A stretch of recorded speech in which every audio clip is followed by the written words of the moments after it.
Today is Oh, the day that we will have a guest that is long overdue.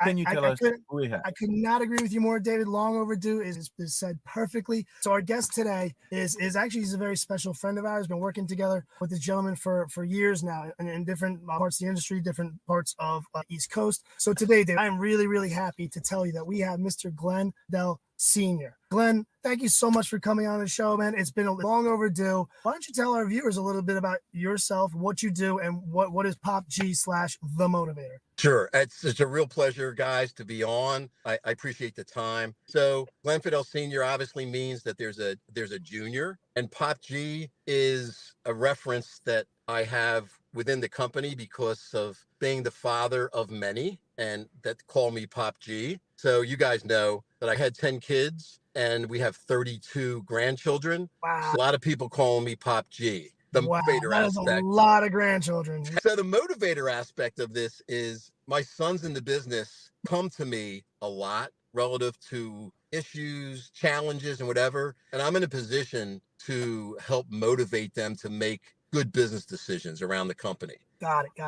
So, but that also the motivator part is I started a leadership program 5 to 6 years ago within G Fedale to help Okay. develop internal leadership candidates to help Okay. their career path and their personal path. So that's also part of the motivator aspect. That's how that name kind of evolved. Now, G Fidel, what do you do? What's the main bulk of your business? So we're roofing and siding subcontractors that service the tri-state area. We also get involved with windows and doors, but our main focus is roofing and siding. Now, do you do also like anything solar Yes. installation, or is there Yes, we anything do. good right now in the market with solar industry? Yes, there is. So it's a good question, Dave, that the whole aspect of solar and green energy continues to evolve. And we work with GAF solar shingle. It's not a panel, it's an actual shingle. And it's backed by GAF, which is a couple $1 billion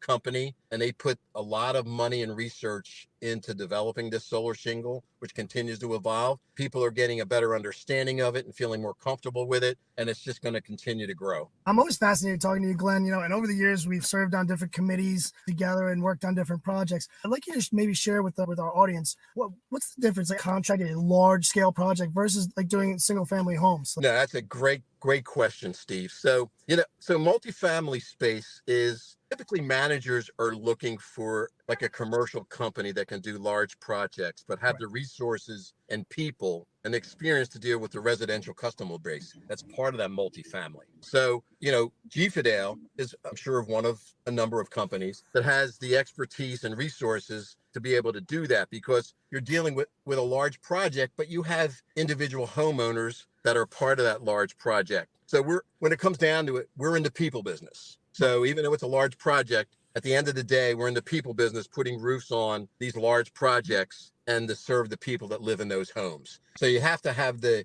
infrastructure and the expertise and experience to be able to deal with that. It's fascinating to think about it because I'm sure when you have single home, you have one homeowner. When you have a condo with 200 units, you have two new Yes. friends that you have to satisfy, and Yep. making sure you're not getting anybody upset. The noise issue, the parking spots, the all that where you stage your material, that requires a step for sure. It really does. That's a great point, Dave. And it's, you got to have the experience and expertise to be able to recognize and manage that in a project like that, a large Wow. scale project. That makes me really appreciate some things that you've done over the years is really building a strong relationship with the manager. So maybe the project is not going to happen for a few years, but you want to be around so they know they're comfortable. You have that personal relationship and they know your values. And by that time that you even get to bid, you know exactly what they're looking for, Yeah. specificities of that particular manager, so you can work and click. How important is that for you? It's huge. It's huge because obviously when you're dealing in a number of markets, you have the retail market, which is transactional and it's a day-to-day operation. But then to your point, Dave, on the large scale projects, you have to build that comfort level and trust. So that whether it's 1 year down the road, 2 years or 3 years, when that large scale project comes up, the property manager has the confidence and trust that they're going to engage you to participate, in potentially that project. When you're dealing with like trades like roofing and similar ones in the multifamily sphere, but what's really particularly important to learn how to do when you're dealing with these types of projects in these communities? I think it's important when you're dealing with these type of communities and large scale projects is to recognize that, you know, these property managers are making decisions that are impacting large number of people. Okay. So you got to be sensitive to the fact that, you know, they're looking for a relationship with a company that's been around for a long time, that has experience and expertise, so that when they make a decision to bring you in and potentially be their partner, you know, you're being the company for them, that when they get phone calls and they get questions asked, there's no hesitation in their mind that we're going to be there. I want to switch topic just for a second, because we hear about a lot of losses, large losses in the insurance industry. I'm just having a training this afternoon with a community association management company, and we're talking about large losses. How important is it for the management when they're planning their restoration plan in preparation for, let's say, large weather event? How is it important to already have the roofer involved, and how do you interact with that plan? Yeah, so that's critical. I mean, we recognized probably 6-7 years ago that, you know, we needed to develop an infrastructure to react to large storm events that are impacting these communities. So we have an internal storm division specifically that's to deal with these large events, so that we can develop and have developed like a response team and have like materials, an organized effort, that when these storm events happen and we get called to respond, you know, we have an infrastructure that's set to do that. It's critical to be able to have that, because you're really helping that property manager respond to that storm event. So having that organized effort is really critical. Now, I'm not sure that some of our viewers even realize that how important the roofs are and the upkeep of the roofs. I mean, we know it, David and I know it, just because whenever we're filling out applications for insurance companies, for carriers, it's like the second question on the application is, how old is the roof and when is it going to be replaced? So now we're heading into spring, Glenn. Do you have advice for the managers or the boards out there as to what they can look at as far as roofing projects? What does it mean to your industry as far as the seasons go going into spring? Yeah, we're coming out of the winter months. So what that means, and what I would highly suggest, is for property managers to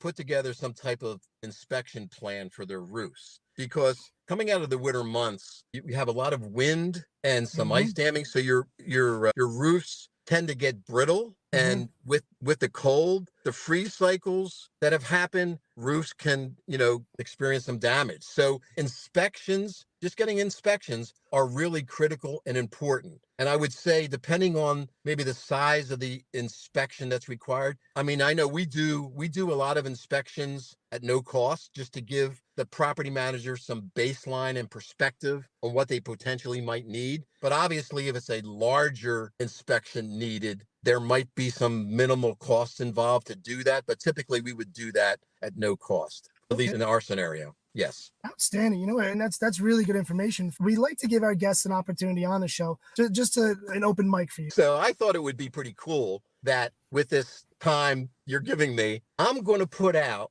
a prize question. The first person that responds correctly to it, they get a free lunch with me. They can pick the location and the venue. They'll get to spend quality time with someone like myself. No, Ken, that's brilliant. Absolutely brilliant. That's why I love talking to you, Glenn. You always have the best ideas. So wherever you are, if you know what thermal shock is in terms of roofing, please respond in the comment below. Glenn will be monitoring throughout the day to make sure who's winning the grand prize. On another note, if you need anything for your roofing needs, siding needs, or babysitting needs, because he's got like at least 10 babysitters available, feel free to reach out to Glenn. We'll see you all next week on Car Chat. Thanks again, Glenn.